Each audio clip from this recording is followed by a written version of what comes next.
All right, time for Media Watch now. And Emma James is with us in the studio. And Emma, of course, you've got an eye on Brexit with all the political manoeuvrings going on at Westminster today. Tempers are really flaring, aren't they, at the moment? And one image has really upset people today, hasn't it? Very much so. It actually stems from last night's debate, but it is still being shared so widely, with people coming up with imaginative ways to talk about it. Only one newspaper went with it on its front page. It is, of course, the image of Jacob Rees-Mogg, who is a Conservative MP, but also leader of the House, showing his leadership skills here by appearing to be almost asleep, reclining on the benches during last night's debate. The National put it on the front page, along with the headline, "Johnson humiliated," and that subheading really says it all. Tory contempt for us laid bare. A lot of people thought this just showed breathtaking arrogance to position himself in that way during such an important debate. This is real seismic political stuff for the United Kingdom right now.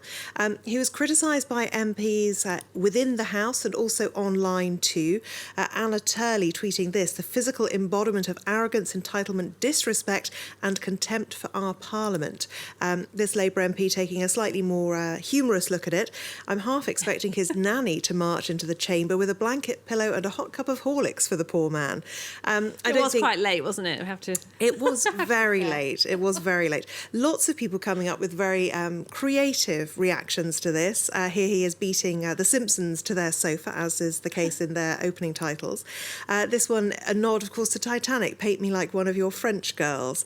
And this one too, this one very strongly political. He's there hugging his "I love Boris" teddy. Just after Nanny brought the warm milk, "Nighty-night, sweet dreams of all the millions you've made shorting the pound."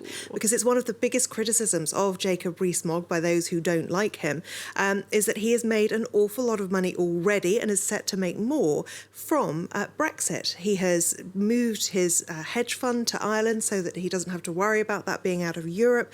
And basically people believe it's hypocrisy. He thinks Europe can work for him, but he wants the UK as a whole out. And he has made a lot of money out of that.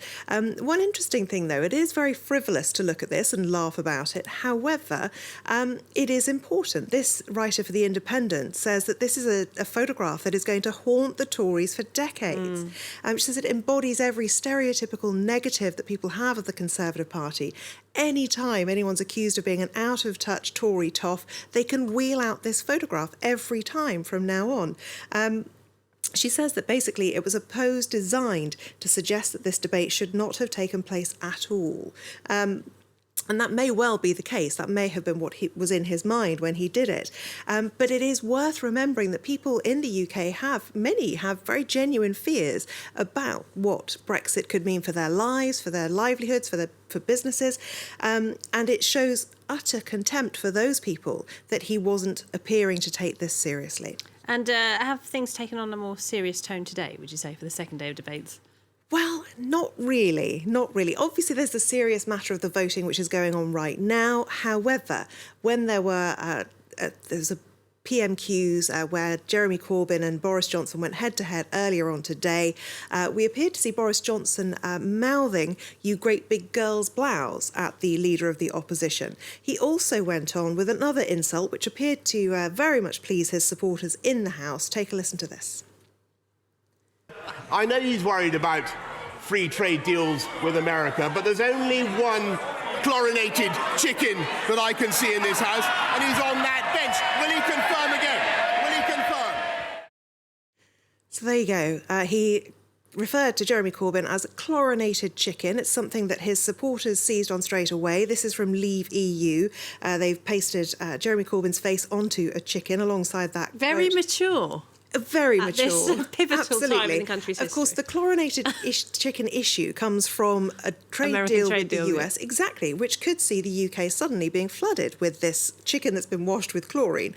A lot of people not very happy about it. For some, it's fodder for jokes. Boris Johnson just called me a chlorinated chicken. I'm not. I'm an organic chicken, says this Jeremy Corbyn joke account.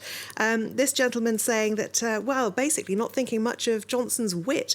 "You're a chlorinated chicken," he told Corbyn. "That's why the fees are 5 £5 million a term at Eton. Slight exaggeration there, but they are pretty pricey.